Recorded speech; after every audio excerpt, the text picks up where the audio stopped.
교재 42페이지 보겠습니다. 하나님께서 멸망시키는 자의 심령을 부추겨 바벨론을 완전히 멸하실 것입니다. 이것은 바벨론이 하나님의 성전을 파괴하고 백성을 괴롭힌 죄에 대한 공의로운 심판입니다. 열방이 연합하여 바벨론을 치게 될 것입니다. 이것은 예루살렘이 바벨론에게 당한 고난의 보복입니다. 바벨론의 멸망이 확실함을 보여주기 위해 예레미야는 스라야에게 이 예언의 글을 유브라데 강에 던지게 합니다. 이제 내일까지 하면 예레미야서가 끝이 납니다. 내일 마지막 52장은 유다의 마지막 왕이었던 시드기야가 배반당하고 죽게 되고, 그리고 유다 백성들이 이제 바벨론으로 사로잡혀가는 것이 이제 내일 마지막 최후의 모습입니다. 그렇게 생각하면 46장부터 오늘 51장까지는 이방 나라 10개 나라에 대한 멸망입니다. 그런데 우리가 어제 본바로 따르면 50장에 제일 거대한 나라 유다를 멸망시킨 바벨론의 멸망에 대해서 우리가 살펴보았습니다. 그런데 오늘 51장도 바벨론의 멸망을 한 번을 더 다루고 있습니다. 왜 바벨론에 대해서는 두 번이나 다루느냐? 바벨론이 최강대국이었기 때문에, 가장 큰 제국이었기 때문에 저 나라는 망하지 않을 것이다 라고 생각했던 나라가 망하는 거죠. 그래서 51장은 46장부터 51장까지 전체 결론이기도 하고, 왜 나라에 흥망성쇠가 있느냐, 그것에 대한 교훈을 다시 한번 반복해서 강조하는 그런 내용입니다. 자, 1절 한번 보십시오. 자, 1절 2절 말씀 함께 읽어봅니다. 시작. 여호와께서 이와 같이 말씀하시되 보라, 내가 멸망시키는 자의 심령을 부추겨 바벨론을 치고 또 나를 대적하는 자 중에 있는 자를 치되 내가 타국인을 바벨론에 보내어 키질하여 그의 땅을 비게 하리니 재난의 날에 그를 애워싸고 치리로다. 아멘. 1절의 주어가 내가 이렇게 말합니다. 내가 바벨론을 치겠다. 멸망시키는 자의 심령, 메대에 의해서 바벨론이 멸망합니다. 그러니까 주변의 메대를 통해서, 메대 다음에 있는 페르시아를 통해서 내가 바벨론을 멸망시킬 것이다. 2절 말씀에 보면 그 말씀에 대한 좀 더 구체적인 내용이 나옵니다. 어제 나왔던 주제가 다시 반복이 됩니다. 바벨론이 아무리 거대한 제국이라도, 은유에서 말하자면 지금 나라가 땅이 크고 자원이 많고 힘이 강하고 모든 나라 위에 군림한다 해도 망할 때가 있다. 그런 뜻이 이제 오늘 바벨론과 연결시키면 되겠죠. 왜 바벨론이 망하게 되었느냐? 하나님이 이 예언을 하시는 이유가 뭐냐? 그게 더 중요한데, 어제 우리가 말씀의 교훈을 보면 큰 제국을 이루었으면 작고 힘없는 나라를 이제는 보호하고 잘 함께 살 수 있게 해야 되는데, 자기 큰 나라를 유지하기 위해서 작은 나라들을 착취하고 마구 파괴하고 심지어는 우상 숭배까지 했기 때문에 큰 나라에 해야 할 일을 소홀히 하고 하나님께서 작은 나라를 멸망시키게 한 뜻에 위배되었기 때문이다. 그래서 바벨론도 멸망을 당할 수밖에 없다. 이것이 교훈이었습니다. 그래서 오늘 첫 번째 기도 제목은 하나님을 대적하는 자는 심판당함을 기억하게 하소서 하는 것입니다. 하나님을 대적하는 자는 심판당함을 기억하게 하소서.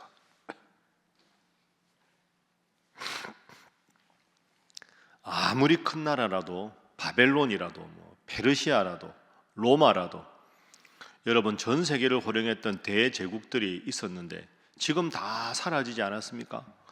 로마가 해가 지지 않는다. 대영제국 로마, 징기스칸의 제국, 전 세계 제국이 다 남아있지 않습니다.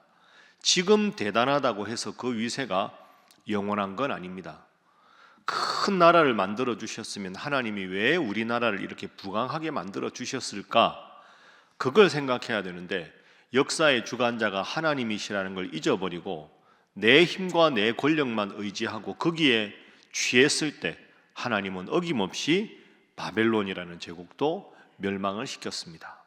내가 하나님 편에 있으면 어려워도 하나님이 보호해 주실 것인데, 내가 하나님 반대편에 있으면 아무리 거대해 보여도 그것은 모래 위에 지은 집과 같다. 이 역사의 교훈을, 이방 나라들에 대한 교훈을 꼭 기억하시고 늘 하나님 편에 서는 여러분 되시기를 주님 이름으로 부탁합니다. 자, 그러면 이스라엘은 어떻게 될까요? 보겠습니다. 5절 말씀 보시죠. 5절 말씀 함께 읽습니다. 시작. 이스라엘과 유다가 이스라엘의 거룩하신 이를 거역함으로 죄과가 땅에 가득하나 그의 하나님 만군의 여호와에게 버림받은 호라비는 아니니라. 아멘. 이스라엘과 유다가 역사적으로 망했죠. 이스라엘은 아수르에게 망하고 남유다는 이제 우리가 내일 결론에서 보지만 바벨론에게 망합니다. 버림받은 것처럼 보입니다. 나라가 망했으니까. 그런데 하나님이 분명히 5절에 말씀하셨습니다. 죄과가 땅에 가득하나 하나님 만군의 여호와에게 버림받은 호라비는 아니니라. 이걸 원문으로 보면 호라비라는 단어가 없습니다. 버림받은 자는 아니다. 그런데 버림받았다라는 말과 호라비라는 두 말이 결합하면 더 엄청나게 버림받았다는 게 강조가 되죠. 옆에서 배우자도 없고 홀로 된 호라비, 버림받은 호라비라는 말은 그 당시에 가장 불쌍한 형편에 서 있는 사람은 아니다. 일시적으로 하나님 앞에 우상 숭배함으로 나라가 망했지만 그러나 하나님은 이스라엘을 완전히 버리신 게 아니고 남유다를 완전히 버리신 게 아니다. 왜 그럴까요? 내 자식이니까, 내 아들, 내 딸이니까, 열방 중에서 내 자녀인데 잘못해서 꾸중은 망정 영원히 버리는 하나님은 아니시다. 돌이키기만 하면 다시 너희를 회복시키실 것이다. 그래서 5절 말씀을 잘 보면 하나님께서 나라를 버리신 것처럼 보이나 버림받은 호라비는 아니다. 이것이 하나님의 깊은 뜻입니다. 꾸중은 하지만 버리지 않으시는 하나님, 심판하지만 영원히 내치시지 않으시는 하나님의 사랑이 이스라엘과 남유다를 향한 하나님의 마음이다. 그래서 두 번째 기도 제목입니다. 내 삶을 역전시키시는 하나님을 믿고 기도하게 하소서. 이렇게 하겠습니다. 내 삶을 역전시키시는 하나님을 믿고 기도하게 하소서. 하나님이 나를 때로 치실 수 있다. 그러나 완전히 버리시지는 않는다. 하나님 앞에 징계를 받을 수 있다. 그러나 한 번, 두 번 잘못했다고 너는 완전히 끝이다. 내가 다시는 너를 보지 않겠다. 그런 하나님은 결코 아니다. 언젠가 내가 하나님을 다시 바라보면 하나님은 내 인생을 다시 회복시켜 주시고 역전시켜 주실 것이다. 그게 남유다 같은 경우는 바벨론 포로 생활 70년이었습니다. 여러분, 포로로 잡혀가 있는 70년 동안 얼마나 기가 막히고 힘들었겠습니까? 하나님이 나를 완전히 버리셨다 싶은데 때가 찼을 때 하나님께서 바사왕 고레스를 통해서 다시 포로에서 돌아오게 하셨습니다. 내가 하나님에게 등 돌리지 않으면 하나님은 반드시 어느 날 나의 삶을 역전시켜 주실 것이다. 여러분, 이 하나님을 믿으면 우리가 할 일은 한 가지입니다. 그 회복의 때가 언제인지 모르지만 그때까지 내가 마음을 포기하지 않고 인내하고 기도하는 겁니다.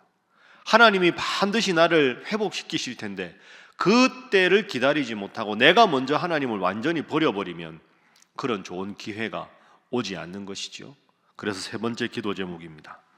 날이 이를 때까지 인내하며 기도하게 하소서. 날이 이를 때까지 인내하며 기도하게 하소서. 그 약속이 오늘 본문에 나옵니다.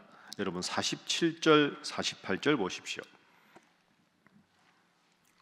47절, 48절. 자, 함께 읽어봅니다. 시작. 그러므로 보라, 날이 이르리니 내가 바벨론의 우상들을 벌할 것이라.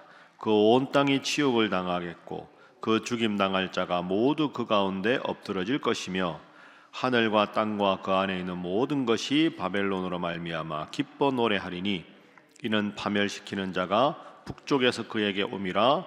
여호와의 말씀이니라. 아멘. 따라해 보겠습니다. 보라, 날이 이르리니.